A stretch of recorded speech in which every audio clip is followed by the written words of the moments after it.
It is Warrior's 4th annual March Massage and Mobility Madness. What's that mean for you?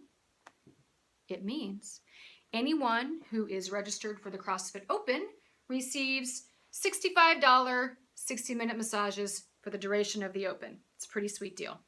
They're normally $90.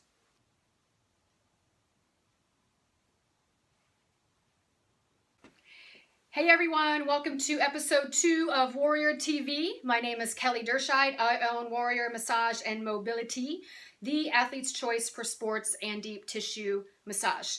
Today we're going to be talking about, you guessed it, 17.3 of the CrossFit Open. And we'll talk with Augie Christian, one of Warrior's sponsored athletes, and do some demonstrations on him on the areas most affected by that WOD. Our special guest today is Augie Christian. He is a coach at CrossFit Trivium in Brentwood, Tennessee. He grew up in New York and he did track and wrestling. Now is a CrossFit Masters athlete. He has been ranked in the top 400 worldwide in the last 2 years and the top 4 in Tennessee. He's also won CrossFit Talent's Age to Perfection competition twice, which also happens to be my home box down the road. Go CrossFit Talent!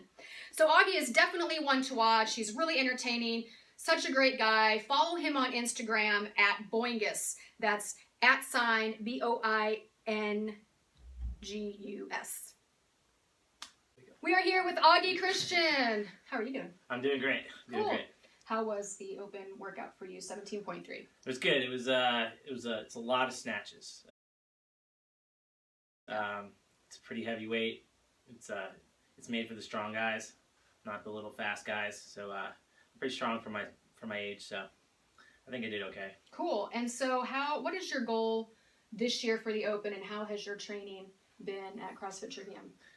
Well, I've been trying to crack the top 200 in the Masters in the world for 40 to 44. I was in the mid 300s the last 2 years. And getting older with more people in the division, I guess holding my own is not so bad, but I'd really like to sniff the Masters qualifier one of these days. Sweet. Which is the top 200 in the world. I think you can do it. Yeah. Cool. So, on that note, what areas do you feel were most affected for you with the snatches and the chest to bar for 17.3? A little bit of the lats, right, and a little bit of the biceps from the pulling. Okay. There's a lot of pulling in this workout, whether it's the chest to bar and the pulling of the barbell. And I've had some tight glutes, which kind of leads up to my lower back. So a lot of getting down in position to pull the snatch. Do that a few times.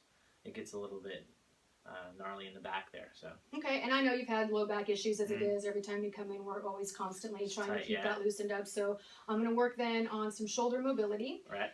And lats, and we'll do some glute and low back work. So I'm sure that's probably very similar to what you guys are facing as well from doing 17.3.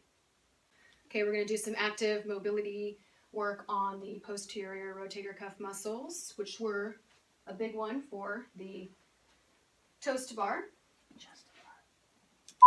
Chest to bar, I mean. So again, by active mobility, apply pressure to the muscle, activating it. And right now, I'm hitting the infraspinatus, one of your posterior rotator cuff muscles. So we do that. And then getting into the teres minor, major, and the lats. Really good. I'm not going to spend a lot of time, obviously, because I'm doing a demo.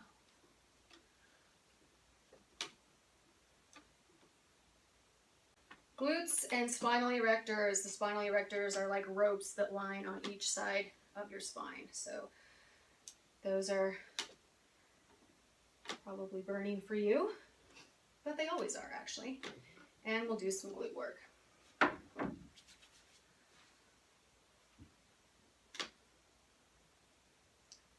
Relieving these spinal erectors also relieves pressure on your spine. To aid in spinal flexibility once you get that nice and mobile. Digging my elbow, vertebrae by vertebrae.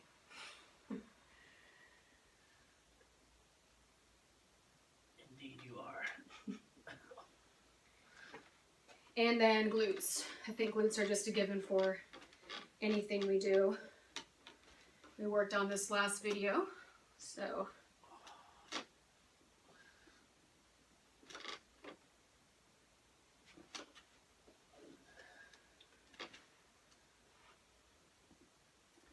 This will help with your hip mobility for those of you who have tight hips and are inflexible.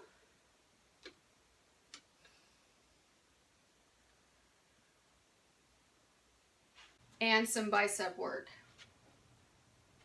Look at those. Look at those guns.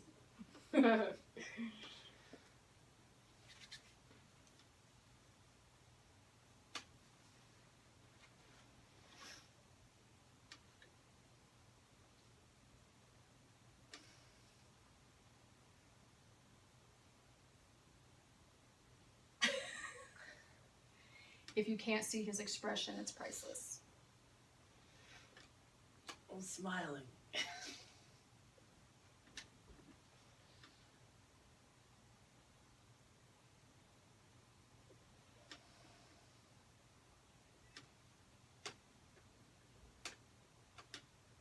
I come here every other week. I kind of feel like at my advanced age, not that I'm an old man, but you got to keep everything loose and lubricated, and it makes getting to train every day a little bit easier, and you don't get run down and just not feel like doing it. So it's the real deal. It's good stuff. If there's a coffee cup in the sink and it's dirty because it had coffee in it, I won't wash it. I won't put the water in it because I don't want the water to hit the coffee and what's left and splash up and possibly get on me. It grosses me out. I love ketchup, but mayo, forget it. Maybe it's consistency of food that bothers me. Yeah. Cheese, milk, mayo.